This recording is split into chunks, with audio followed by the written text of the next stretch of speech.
Bienvenidos, Puerto Rico, al Pique de Falú, información útil para tu diario vivir a través de Tiva TV.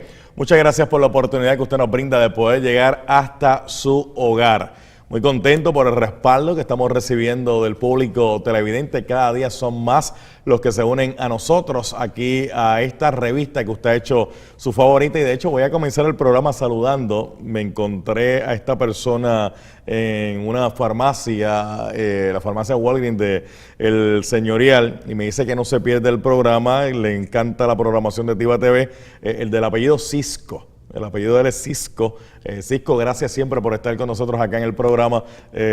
Un saludo bien fuerte para ti, un abrazo para todos tus seres queridos. Gracias, gracias, gracias. Siempre que me encuentro gente que ve el programa, anoto sus nombres y los saludo comenzando el show, porque para ustedes es que trabajamos y lo hacemos con mucho cariño. Pero bueno, vamos a comenzar de inmediato dándole la bienvenida hoy al licenciado Manuel Reyes, el vicepresidente ejecutivo de MIDA. Gracias por estar con nosotros, licenciado. Qué bueno tenerle nuevamente en el programa. Muchas gracias por invitarnos. Saludos. Tengo al amigo Heriberto Saurí, colaborador del Pique de Falú. Saurí, bienvenido. Gracias por la invitación. Buenas tardes. Bueno, voy a comenzar con el licenciado Manuel Reyes, dialogando sobre la situación económica que atraviesa Puerto Rico. Son más voces cada día que se suman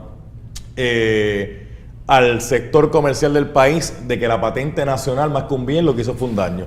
Incluso hay legisladores del Partido Popular Democrático que ya abiertamente plantean que fue un error garrafal haber legislado la patente nacional, que se está viendo que más que beneficiar la economía, lo que ha hecho es ponerla en detrimento. Adelante, licenciado. Sí, eso es así. ¿Qué te puedo decir? Ya tú lo comentaste. Yo creo que ciertamente es algo con lo cual nos sentimos un poco reivindicados personalmente, porque nosotros hemos estado diciendo eso desde el día número 1 y hemos dado una batalla y hemos sido posiblemente la entidad, MIDA ha sido la entidad más vocal sobre este tema, y eso nos ha costado también, y nos ha costado enemistades, y nos ha costado, ¿verdad?, lacerar quizás un poquito unas relaciones que en el pasado fueron excelentes con diferentes funcionarios de gobierno y legisladores, pero pues nada, el tiempo nos dio la razón, y por lo menos hay un entendido, como tú bien mencionas, de que esto pues hay que atenderlo y hay que cambiarlo. La preocupación ahora es cuándo. Y ya se estaba hablando desde hace como 2 semanas que entonces cuando se presentara la reforma contributiva el año que viene se iba a estar entonces haciendo unas modificaciones, pero la industria, por lo menos de alimentos, la industria de supermercados no aguanta el año que viene. Hay que tomar medidas inmediatas, hay que tomar medidas ahora en lo que se puede hacer quizás un cambio en toda la estructura contributiva. Así que en este momento nuestro reclamo y lo que nosotros esperamos es que en esta sesión, antes de que termine esta sesión, se tomen medidas correctivas, que de todas formas, incluso casi lo que estamos pidiendo es que se cumpla con lo que se había aprobado en octubre, que era el tema de las dispensas, que se iban a dar dispensas para evitar casos extremos, y sin embargo Hacienda no otorgó las dispensas, pero eso tiene que ser ahora y esperamos que sea así, estamos trabajando para ello. De hecho, con esta situación de las dispensas, ¿verdad?, y que Hacienda prácticamente no las otorgó, salió a relucir esta semana la controversia pública donde prácticamente se puso en tela de juicio un sinnúmero de corporaciones que se alega que no cumplieron con el pago al Departamento de Hacienda, y entonces aunque los empresarios plantearon que se acogieron a prórroga, el gobernador decía, pero es que la prórroga no exime el pago, usted puede hacer una prórroga posiblemente porque le falta un documento, porque le falta alguna información, pero el pago tenía que enviarlo. Sí, no, la controversia es lamentable y nosotros pensamos que quizás fue una reacción inmediata en un momento de gran decepción por los resultados que estaban ocurriendo, pero vemos, incluso hoy sale una entrevista del gobernador en el periódico donde ya un poco atempera ese mensaje, así que pues en ese sentido pues queremos reconocer, ¿no?, ese tono. Bueno, atempera ese mensaje ahora, pero lo hace luego de las críticas que recibió, porque siempre se planteaba cómo 20,000 corporaciones se van a poner de acuerdo, dónde se reunieron, cómo fue que concertaron, cómo se llamaron, quién envió mensajes para no enviar las contribuciones. O sea, sí, ¿no? Era algo como que uno decía, pero hello. era algo imposible por muchas razones. Una de esas, la logística, como tú mencionas, se tienen que haber reunido en el Choliseo y tienen que haber hecho una convocatoria enorme para poder lograr, ¿verdad?, algún tipo de concertación. Y sin que nadie se enterara. Y sin que nadie se enterara, pero sobre todo es porque no es en el mejor interés de las corporaciones. O sea, suponiendo que esas corporaciones tienen que hacer un pago o van a tener que hacer un pago, si recurren a la prórroga, están sujetas a penalidades, ¿no? Están sujetas a multas, incluso, ¿verdad? Y entonces unas empresas que están ya apretadas y que sus circunstancias económicas los tienen quizás perdiendo dinero o algo, ¿para qué? ¿Qué objetivo pueden tener en posponer el pago y pagar entonces más? Así que la realidad es otra, y la realidad es una de dificultad económica extrema, y entonces los números tampoco se salieron de contexto en toda esa discusión y no se discutieron. Perdimos una semana defendiendo al sector privado de si eso era posible o no, y dejamos de discutir lo más importante, que es que los datos lo que reflejan, los de Hacienda, es que no fue la partida corporativa es la más grande que se redujo, pero no fue la única. Casi todas las partidas no llegaron a los estimados. Y eso es importante. Y entonces, si vamos al tema de las planillas, y el Nuevo Día lo cubrió bastante bien, el Nuevo Día te establece, vamos a separar el 53% que rindió prórroga. Vamos a ver los que no rindieron prórroga. Y la inmensa mayoría de esos tampoco rindió con pago, incluso rindieron con reintegro. Entonces, la conclusión del Nuevo Día en el periódico ese día es que de 40.400 planillas corporativas o personas que rindieron, solamente 8.000 estaban pagando. Así que esos son datos que son mucho más importantes porque reflejan lo que está pasando en una economía en problemas y unos recaudos mal estimados, porque a lo mejor esas empresas ya pagaron y por eso ahora están pidiendo reintegro. O ambas. Y entonces es una situación un poco más compleja que lo que se proyectó en esos días, y esperamos que ahora, con un poquito más de tiempo, pues eso permita un análisis que yo creo que ya, como tú mencionaste y como empezaste en la pregunta, ya se ha dado ese análisis y ya hay una conclusión de que el tema de la patente fue un error que hay que corregir lo antes posible.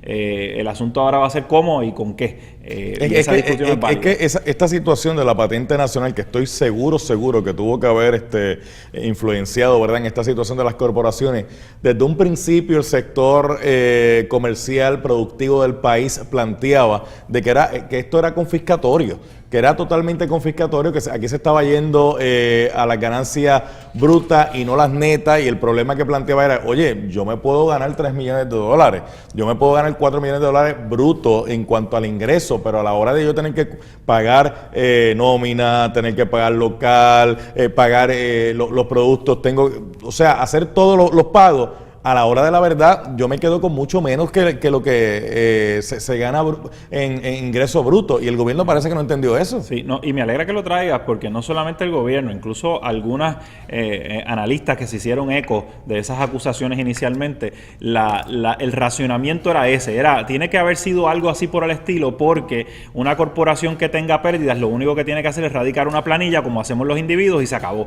Pues eso es falso, precisamente ese es el punto con la patente que tú traes. Es que una empresa puede estar perdiendo dinero y tiene que aún así pagar cantidades extremas de dinero, y eso es imposible y es absurdo.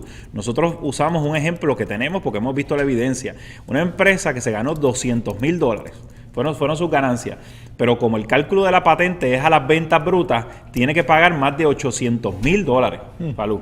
O sea, tú te ganaste 200, pero tienes que pagar más de 800,000. Eso es imposible. Y si el gobierno pensaba que iba a cobrar eso, pues estaba equivocado, porque eso es una confiscación, eso es un taking, ¿verdad?, inconstitucional. Así que eso es algo que en muchos círculos todavía no se entiende del efecto de la patente, que era que iba a las ventas brutas y no consideraba la ganancia, y por lo tanto no se puede comparar al caso de un individuo donde si yo pues no gané dinero o perdí dinero, pues no tengo que rendir la planilla o la rindo en negativo. En el caso de las empresas, eso no volaba, porque tiene que ser en función de la venta bruta.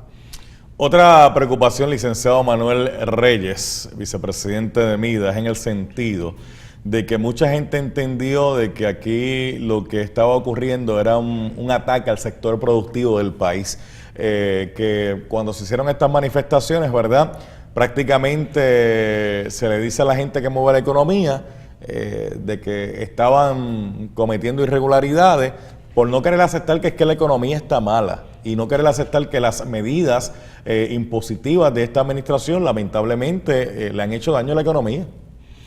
Sí, tienes razón, y esa fue toda la discusión ¿verdad? Que hubo en esos días. Nosotros lo que quisiéramos es, ¿verdad?, tratar de enfocar entonces la discusión, como estábamos mencionando en las preguntas anteriores, en la raíz de todo esto. Voy ahí, pero déjame tirar un pique aquí, que rápidamente. Yo sé que tú quieres... El gobernador al principio planteaba, no, pero mire esta situación que se da. Es que aquí hay gente que anda en Mercedes-Benz de último modelo para su uso personal, el uso de su familia, y lo deducen como si fuera un vehículo corporativo de la empresa. No, es que tienen casas de playa y entonces utilizan la deducción de la casa de playa como una casa de la corporación. No, vamos más lejos. Incluso llegó a decir hasta los almuerzos. Las reuniones, iban a almorzar con los familiares, hacían fiesta, francachela y lo ponían como un gasto corporativo, de representación corporativa. Y el yate, ¿qué usted me dice del yate? Bueno, no yate, vamos a decir el bote. Vamos a decir el bote por aquello. Tienen bote, miren cómo están esas marinas aquí en Puerto Rico con botes por ahí. Y entonces cuando lo ponen como un gasto corporativo. No me lo conteste ahora. Déjame hacer la pausa, al regreso usted me contesta eso y entramos con Heriberto Saborío y otros temas que tenemos en el programa. Regresamos.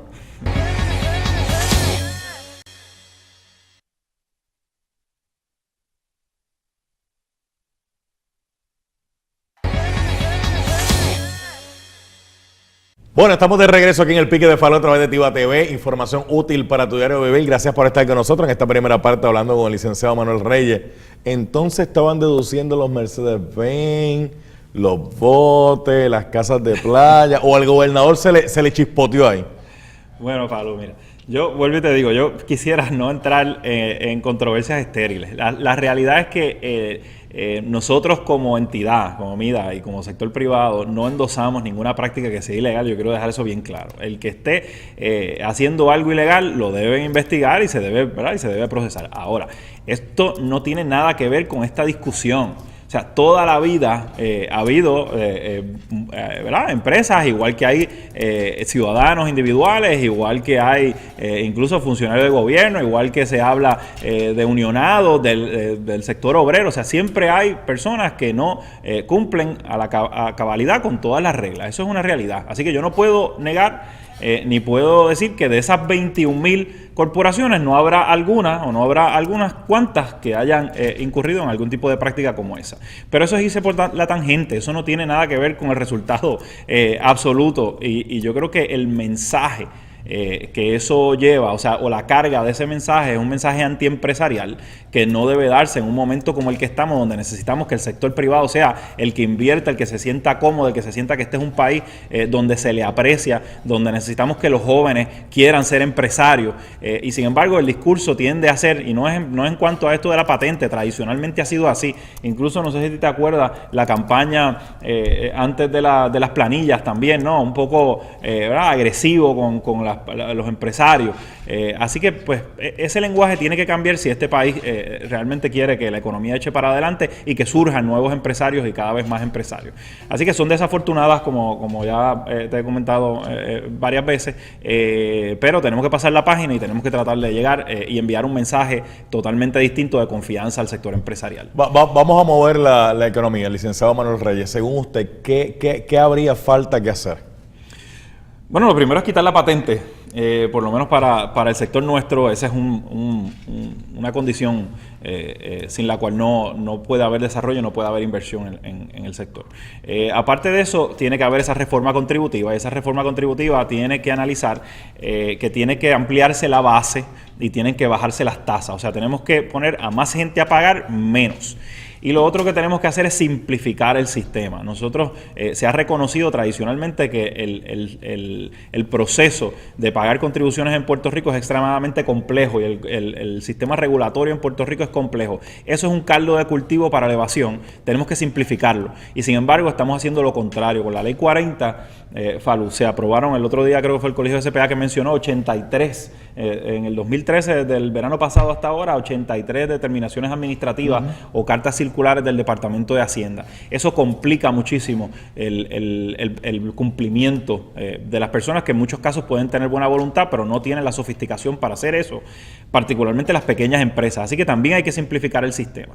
Y tiene que haber en todo este proceso un reconocimiento de que es el sector privado el que genera el desarrollo económico y no al revés. Y poner entonces eso en perspectiva para establecer prioridades. Es el sector privado, son los empleados del sector privado, tanto como los empleados del sector público, los dos son igualmente importantes, pero el empleado del sector privado es el que paga las contribuciones que en última instancia pagan por el sueldo del empleado público, y no puede entonces establecerse que uno es primero que el otro. Y nada, esto es, ¿verdad?, de una forma bien simple, bien general.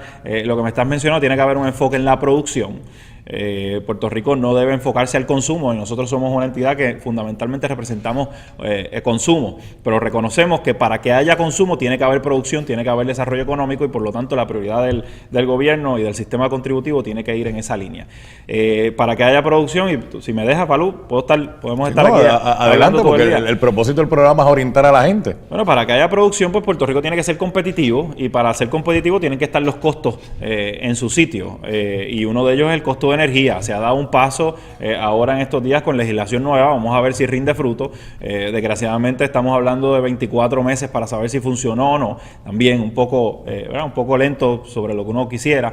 El sistema contributivo nuevamente es un aspecto, la cuestión de costo laboral, el costo de transportación, todo eso son áreas que se tienen que mirar si queremos entonces que haya inversión productiva en el país. Bueno, déjame escuchar a Heriberto Saurín, colaborador del programa. ¿Qué piensa sobre este tema que hemos discutido con usted, licenciado Manuel Reyes? Saurín. Bueno, primero recuerdo que al principio un industrial respaldó y apoyó este concepto de la patente. Segundo, pues en teoría sonaba bien, y no en todas las ocasiones estos conceptos suenan o se ejercen, o el resultado es como usted lo escucha en la teoría. Parece que fue un industrial que hace pan, un panadero.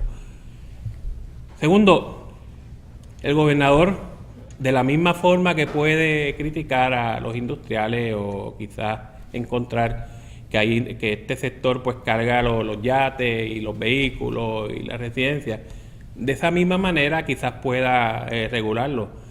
Yo no sé mucho del factor contributivo, pero sí sé que esto se puede hacer siempre y cuando haya un % de uso, una justificación de uso para fin de la empresa o como parte de los beneficios de la empresa, pero no es en absoluto que sea descontado esto.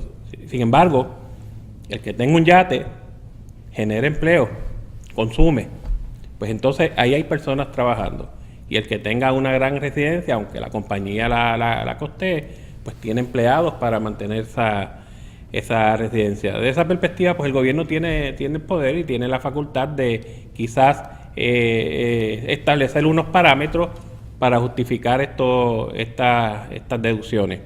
También pues hay otro sector que está demonizando, el sector privado. Aquí se dice que el sector privado es lo peor, que el sector privado y las megatiendas pues están ahogando al pequeño comerciante y están en vez de añadiendo empleo, quitando empleo, y por lo menos eso no es lo que uno ve. Uno va a una megatienda y hay mucha gente caminando por allí que son empleados, y hay mucha gente consumiendo, y hay otros pues están compitiendo entre uno y otros, pues y la gente el ciudadano compra donde desea comprar y donde sus recursos así se los permitan. Esto no podemos imponerlo.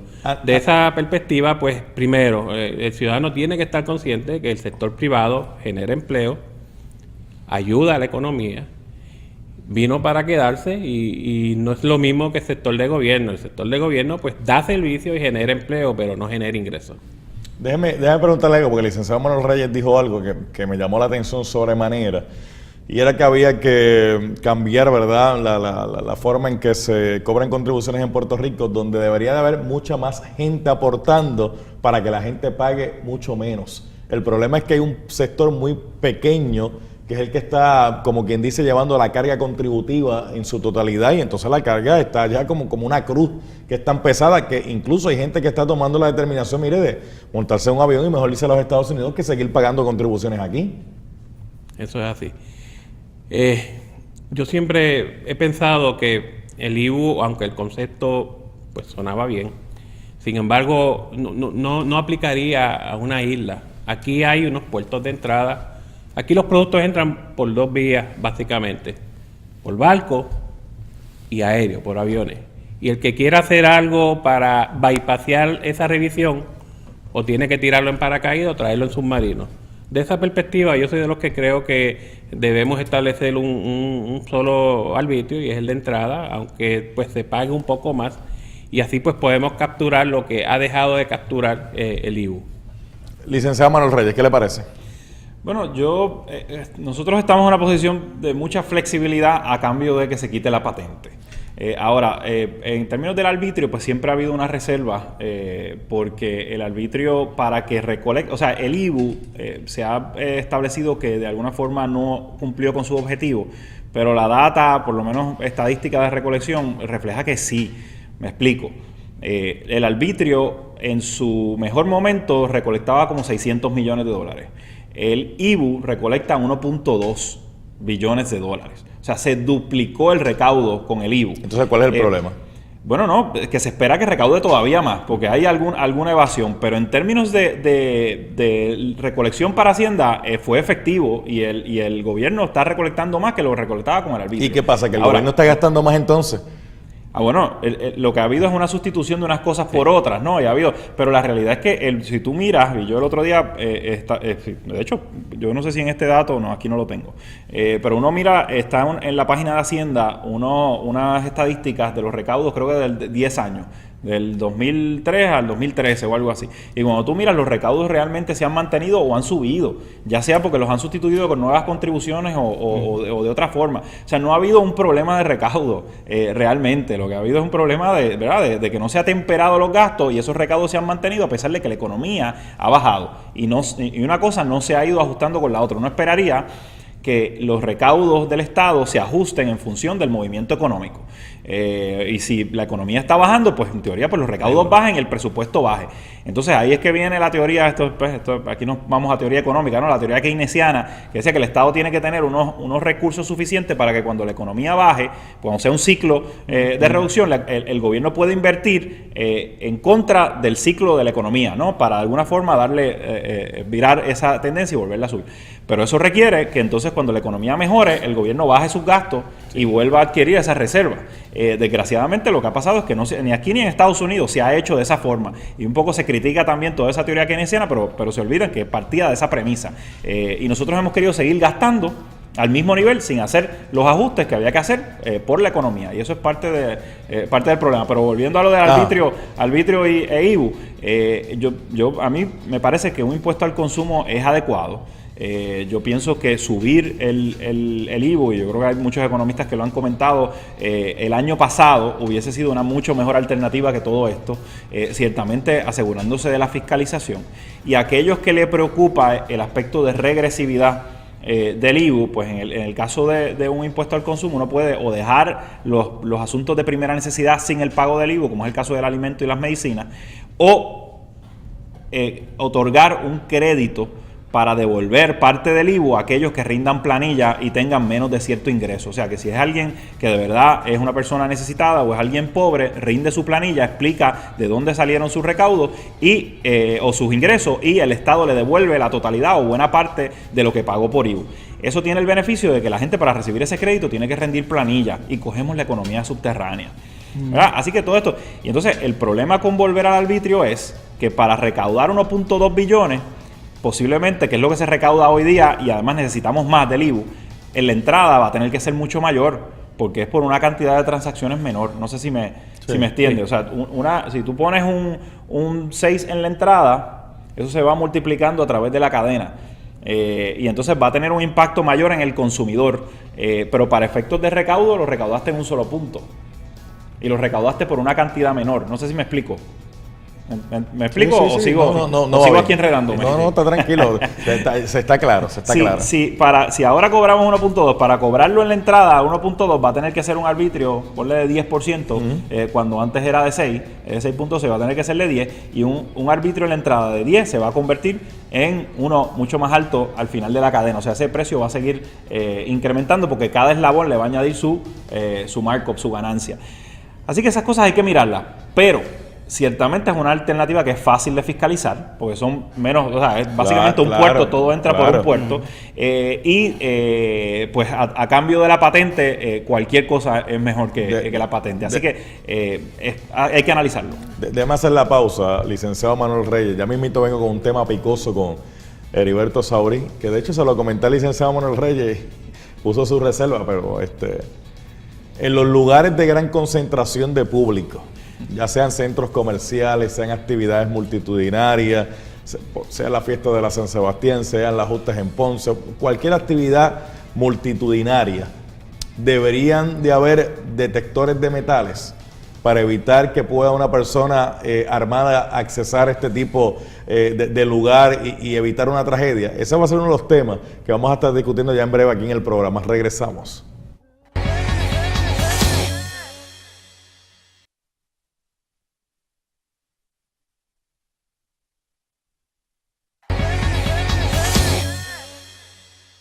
Bueno, estamos de regreso en el Pique de Falú a través de Tiva TV, información útil para tu diario vivir. Licenciado Manuel Reyes, ya en los minutos finales, entonces, ¿cómo salir de esta contracción económica?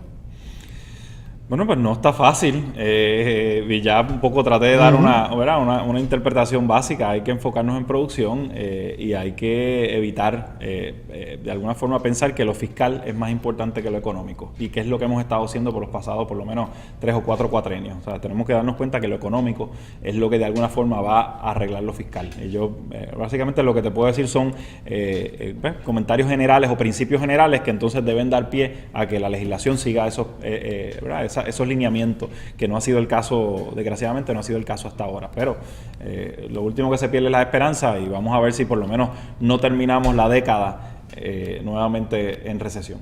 Esperemos en Dios, porque la verdad que esta situación está bien dura, está bien dura la situación, bien difícil. Pero para algunos, licenciados, eso es para algunos, porque mire, en la Autoridad de Transporte Marítimo hubo un empleado que cobró más de $90,000 en horas extras. $90,000 en la Autoridad de Transporte Marítimo en horas extras. Ese es el problema. Más contribuciones para el pueblo, le sacan más dinero del bolsillo al pueblo, entonces la gente de momento se topa con este tipo de información y dicen, o sea, a mayor recaudo, más gasto, más francachela, más bayolla, no hay supervisión, o sea, cuando debería ser todo lo contrario. Qué triste, ¿verdad? Licenciado, gracias a un millón, Manuel Reyes. A la sola. Digo, si se quiere meter en la discusión que voy a tener ahora, yo no tengo problema, porque voy a hablar con Heriberto Saurí. No, depende. En los lugares multitudinarios deberían de haber detectores de metales, incluyendo los centros comerciales. En Estados Unidos hay localidades donde hay centros comerciales que ya cuentan con detectores de metales para la gente que asista a los mismos, ¿verdad? Tengan una garantía de seguridad, de que estén en un lugar donde van a poder hacer sus compras, donde van a poder pasar un día sin que haya una consecuencia lamentable o mayor dentro del centro comercial. Ya en las afueras, ¿verdad? Pues esos son otros 20 pesos porque los espacios son abiertos. Saurín, vamos a ver, comenzamos con usted. ¿Qué le parece? Pues fíjate, yo no concuerdo por varias razones. La primera es que primero hay que establecer cuál va a ser la logística de esto, qué va a pasar con la persona que tenga portación y posesión de armas y que vaya a un centro comercial. Como así también el centro comercial pues va a pensar en su seguridad, pero también va a pensar en reducir costos operacionales en la implementación de los detectores de metales y van a reducir las entradas de los centros comerciales y esto lo hace más peligroso para otro tipo de emergencia. De esa perspectiva, pues aquí va a haber complicaciones.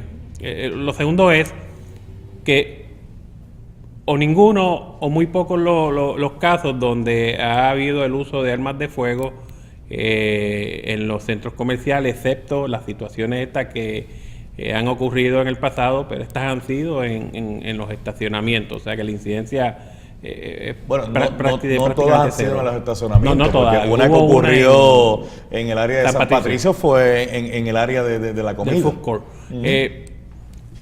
Salvado estas situaciones, habría que explorar, hay otras tecnologías que se pueden implementar y de la misma forma podemos detectar, porque no es la arma de fuego la que queremos detectar, quizás es el prófugo, el maleante que pueda llevar una arma de fuego con la intención de hacer daño.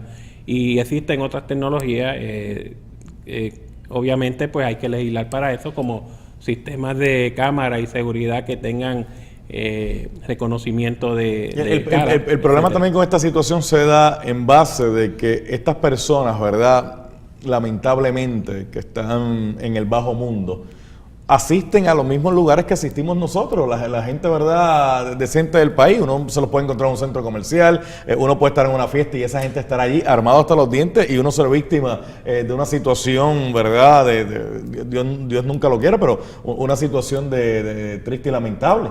Porque esta gente a la hora de sacar un arma de fuego no se miden, no están pensando las consecuencias, sacan el arma de fuego y a Dios que reparta suerte.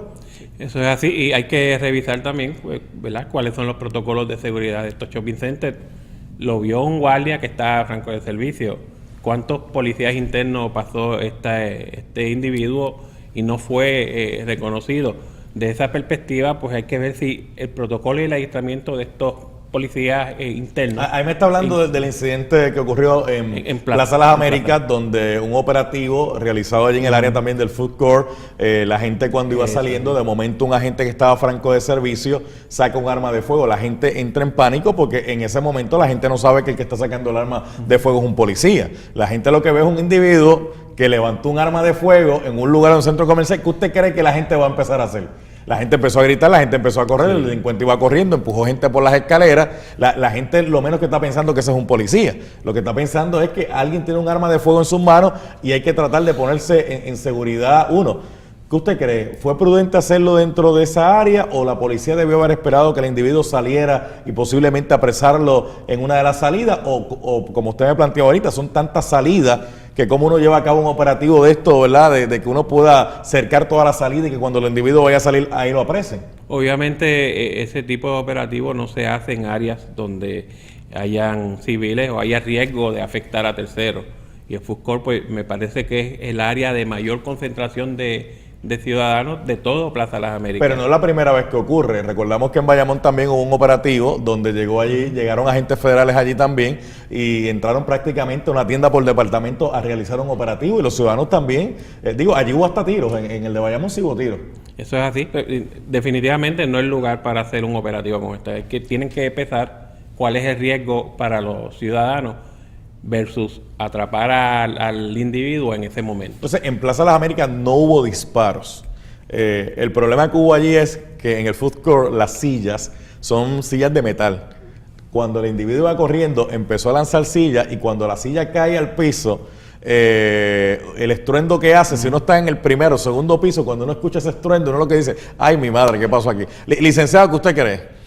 Bueno, yo lo que pienso es que estos temas, toda esta problemática viene quizás de lo mismo. En Puerto Rico hay una impunidad y hay una falta de investigación de los asuntos, y yo creo que por eso es que esta gente se siente que pueden hacer esto donde quiera, y da igual si hay miles de personas al frente, si los graban, y es básicamente como una actitud desafiante porque pues hay esa percepción de que aquí no hay forma de que te cojan, o sea, ni con cámaras de video te cogen. Y yo creo que quizás por ahí es una área que ciertamente hay que mejorar y hay que hacer la inversión antes que este tipo de máquinas, porque la verdad que es que no podemos vivir así. Yo pienso, tú mencionabas lo de los centros comerciales, pero ¿y las escuelas? Y en las escuelas se ha tratado y se ponen algunas, pero vamos a poner detectores de metales en todas las escuelas. Sí, y ahí sí que no hay forma de que pase como menciona Sauri, de que hay gente que tiene portación a un centro comercial y en teoría debería poder entrar. En las escuelas, ¿verdad?, debería estar absolutamente prohibido. Lo que pasa es que las escuelas de Puerto Rico, de la forma y la manera que fueron construidas, no hay forma de ponerle detectores de metales, porque las escuelas en Puerto Rico son escuelas abiertas, ¿verdad?, con patios bastante amplios. No es como en los Estados Unidos, que la escuela es prácticamente y se puede comparar como si fuera una prisión, donde la escuela es el edificio y dentro es que está el patio interior y entonces pues hay un control más de la salida, ¿verdad? Sí, el planteamiento que hago no es de logística, es un planteamiento de que realmente no podemos vivir en una sociedad donde dependamos absolutamente de tener detectores de metales donde quiera que vayamos. O sea, Si por lo menos no sería lo ideal. Esto es para el pique, esto es para el pique. Cuando usted va al Coliseo de Puerto Rico, usted pasa por detectores de metales y usted no se queja. Ah, sí. No, eso no quiere decir que los detectores de metales no sean útiles. Lo que quiero decir es que no sé hasta qué punto podamos llevar, si vamos a tener detectores de metales en todos los lugares donde nos vamos a presentar. Puede que sí. ¿Qué va por encima? ¿La seguridad o el costo económico de los detectores de metales? No, definitivamente la seguridad, pero el planteamiento no es necesariamente de costo, sino de logística y de que realmente esa inversión económica debe estar en la parte de investigación. Debe ser que estas personas se sientan que ese tipo de acciones va a tener sus consecuencias y los van a coger. Estoy de acuerdo con algo que dice el licenciado Manuel Reyes, que es muy cierto lo que está planteando. Oiga, un individuo que es prófugo, fugitivo de las autoridades federales, meterse a un centro comercial a hacer compras como cualquier parroquiano, lo que está diciendo es, yo no tengo problema. De hecho, cuando lo arrestaron, el individuo nunca soltó los paquetes de la compra que hizo. Nunca soltó los paquetes. O sea, meterse allí, donde sabe que hay miles de personas. Y no hace mucho, donde murió un policía, creo que fue en Humacao, que después surge que el maleante lo habían arrestado 3 y 4 veces, pero tenía algún problema y se lo dice así tranquilamente a la policía. No, si yo tengo estoy declarado incapaz mental, así que tú no me vas a hacer nada. Y ese tipo de impunidad es lo que refleja ese bajo ahí ese punto que usted toca, y Sauri, lo podemos discutir aquí. Ese punto que usted toca tiene razón. Yo puedo saber que hay gente que tiene problemas de salud mental, pero eso no lo exime de que no cumpla si comete un delito, porque posiblemente no lo deben meter a una prisión. Oiga, pero hay hospitales psiquiátricos. Hay hospitales psiquiátricos para ese propósito. Sauri, aquí el que va y se declara en un tribunal con problemas psiquiátricos, en vez de llevarlo a un hospital psiquiátrico, prácticamente lo sacan a la calle. Eso que el licenciado dice es cierto. Eso es verdad. ¿Tengo que hacer la pausa? Pues vamos a hacer la pausa y regresamos en breve con más del pique de Falú.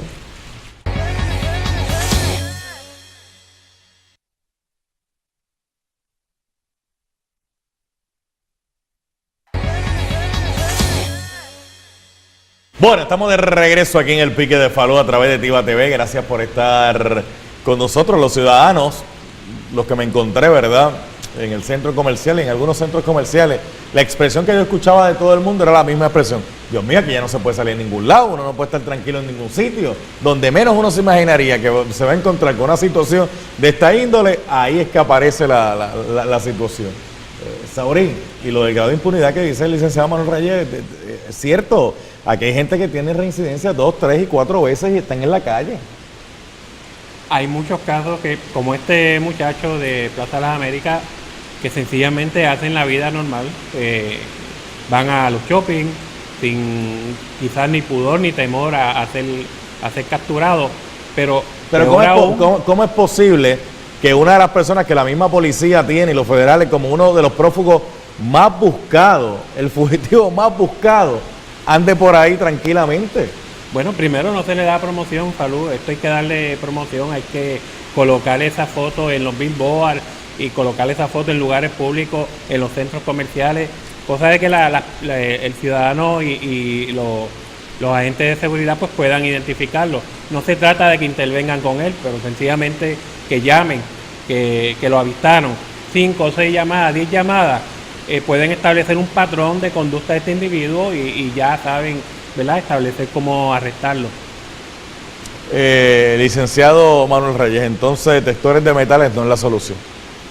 Bueno, yo creo que puede ser parte de la solución, pero no va a ser la solución. Yo creo que la solución está en la investigación previa y en tratar de que no haya esa impunidad y que se cojan a los criminales y que cumplan con su pena debidamente. Yo creo que esa es la clave de todo esto y es lo que ha funcionado en otros lugares, es lo que ha funcionado en los Estados Unidos, lo que funcionó en la ciudad de Nueva York. O sea, tiene que haber consecuencias y los criminales tienen que sentir que va a haber consecuencias y que van a pasar su día en la cárcel si violan la ley. En Puerto Rico ese no es el caso. Y no es de ahora, yo quiero aclarar eso, que no es de ahora. Estábamos mencionando el caso de Plaza de las Américas, pero yo me acuerdo haber visto un muerto allí hace más de 20 años en el estacionamiento. Me acuerdo haber llegado y haber visto la escena y el muerto. Y hace, qué sé yo, 10 años también, en unas navidades, ocurrió un incidente. Yo no lo escuché, pero estaba en el revolú de gente y de repente pasa alguien por al lado y me acuerdo haber visto las gotas de... Perdona que sea tan morboso, sí, pero me acuerdo haber visto las gotas de sangre. Y con eso lo que quiero decir es que no es de ahora el asunto. Entonces, esto lleva ya tiempo. Pero Plaza ha mejorado mucho en el aspecto de seguridad.